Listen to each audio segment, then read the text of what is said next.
Alright, so, last video I said, like, some really heinous shit about the Fnaf 2 movie. If you watched Fnaf 2 recently, you know it's nothing short of a mediocre movie if you were being objectively honest. And I wanted to, like, make it known that I do not hate that movie and give, like, an actual decent review instead of just kind of bullshitting. So that's what I'm gonna do. Hold on.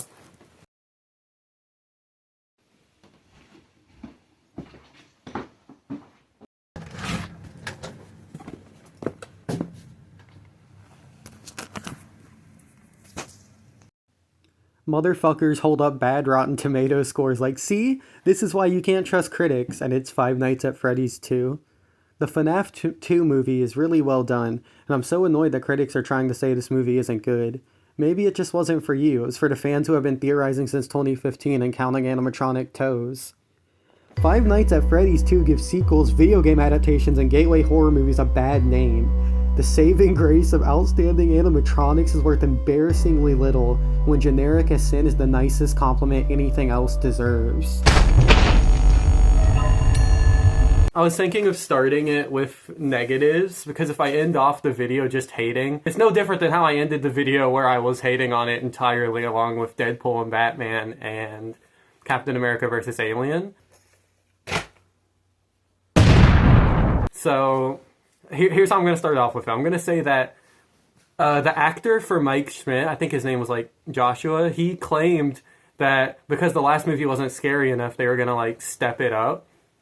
They did not. That was some weak ass shit. Like, one of the scenes, like, Chica's chest starts like bursting open and half the fanboys probably thought they was about to get some Rule 34 and then Marionette just pops out with this corny ass screaming sound effect. And like, another thing about the scenes is that, okay, the animatronics would sneak up on people. You hear how stupid that sounds? Like, and then as soon as they're about to kill them, it's just like clank, clank, clank. Where was this when you snuck up on them? Like, that's so stupid as a concept. The animatronic designs, they were cool enough to get by that for a lot of scenes, but it wasn't something that went completely unnoticed. It showed that they had a lack of commitment to the core idea because they wanted to bring in the kid audience, but they also wanted to have the adults. So, like, they wanted to have their cake and eat it too, and you can't do that in, like, the way modern movies are set up. I feel like one of the biggest examples of the lack of commitment is the Marionette, because the Marionette, for like all intents and purposes, was the scariest part about the movie, but they took out so much about why I actually love Charlie as a character. Like, we got the whole beginning scene of her like feeling helpless and running to like all the different adults who throw her off, which that is good and something that's core to the character, but almost immediately the character is like super hateful and like spiteful and angry, and anyone who, like, listened to the voice lines for FNAF 2 knows that she was more of, like, a motherly role and a protector. The others are under my protection. Given that, you know, she was innocent and the daughter of Henry Emily, who I think was okay in this movie. It was cool that he was around. And she slowly became less of a motherly figure and more vengeful. A lot of people want to leave that out and say that, like, she was entirely motherly and they did this entirely wrong. They just skipped too hard and committed to the one thing they shouldn't have, which is her vengeful side exclusively.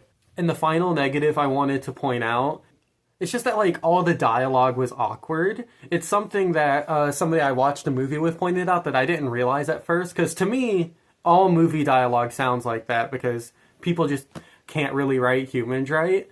But what made it stand out the most is towards the end credits, we get, like, Henry talking through the phone. And it seems like a dire situation. He's about to die, and he still opens up with I am the first, this and that, like a lore drop before he's about to die. It's kind of goofy, but I understand why they did it. One, it's enjoyable for somebody who's, like, a fan, because that's how lore got dropped in the games, you know? But that doesn't, like, excuse it from being objectively bad writing, if that makes sense. But the fandom is the weakest element of this movie, but it's also the strongest. Sorry, hold on again.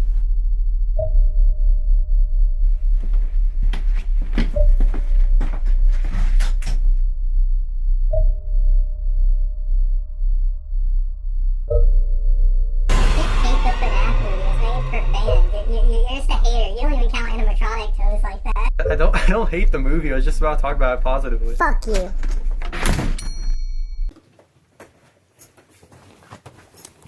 All right, so the positives I had a lot of too. I just like it's a little harder to talk about that because I know that a lot of people want to see their opinion just like given straight back to them by YouTubers because they'd rather die than think. And I know the movie was pretty unliked, but I feel like it was getting a lot more hate. Like, the best thing you can say about it is that it's generic as sin is crazy. So, I thought the animatronic designs were really good, just like last movie. Like, they didn't step down at all. And I'm really glad they didn't start using CGI, because I felt like maybe if they had succeeded with this bigger budget, they would have been like, okay, well, now we're the MCU. And, like, it kind of felt that way a little bit towards the end when they had all different animatronics show up. But it wasn't CGI, at least. You know, it's not, like, that bad of the MCU type thing. Oh, and another thing I liked was, like, I really liked the acting. Like, the dude for Mike Schmidt was awesome. Abby was actually one of the better kid actors I've seen in a long time, next to Rich from It Welcome to Derry. That's like the best kid actor in my opinion. I thought that Michael Afton, even though Mike Schmidt like fit into his role of his game lore, was really cool. Like the moment you see him, you can tell he's the fucking villain.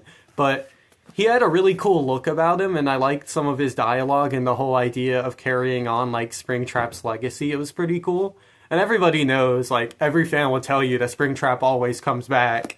And that's another thing I really loved, is that, like, it had a lot of love for fans. Like, we had Matt Pat voicing Toy Bonnie, which you couldn't even tell it was him. And some people are mad about that. That's just good voice acting. Why would you want to know it's him? That's like Dick writing Chris Pratt as Mario. No. And that's not even mentioning all the Easter eggs and, like, the Fnaf song they put at the end and the beginning. And, like, the humor. There's this scene where Mike finds like this plush and it sings the fucking Har Har song, which is actual peak. That's like one of the funniest memes to me. I was trying not to laugh when I was in the theater. What about this? Oh. Maybe not. I loved that so much.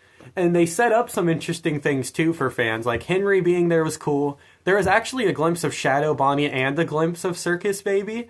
And I was gonna lose my shit when I saw Circus Baby. Like, I fucking love Circus Baby. Like, this is my Circus Baby. I used her for the skit, so I'm kind of breaking the fourth wall. But, like, I was so hyped. I couldn't even begin to explain it. And the marionette's my favorite character, which is why earlier I was so, like, really, really strong on my, like, hatred for how they portrayed the character. Because I think they were cool in the movie, but they lacked the elements that made Charlie Charlie. Like, I like Charlie in the game lore, of course, because that's the marionette. But I also like her as, like, a part of Circus Baby in the book lore, which I actually had a video reviewing one of those books a while ago, but the quality was shit, so I wouldn't entirely recommend going back and seeing it unless you just really want to. And as a signing off, because we already got on the topic of the marionette and everything, and it's about to end, the cinematography was so fucking cool. Like, towards the beginning, when Charlie dies, and the marionette robot, like, comes out of the ground, and, like, she's fallen into its arms, and it's, like, rising up with her, that was so fucking cool. Like, hold on.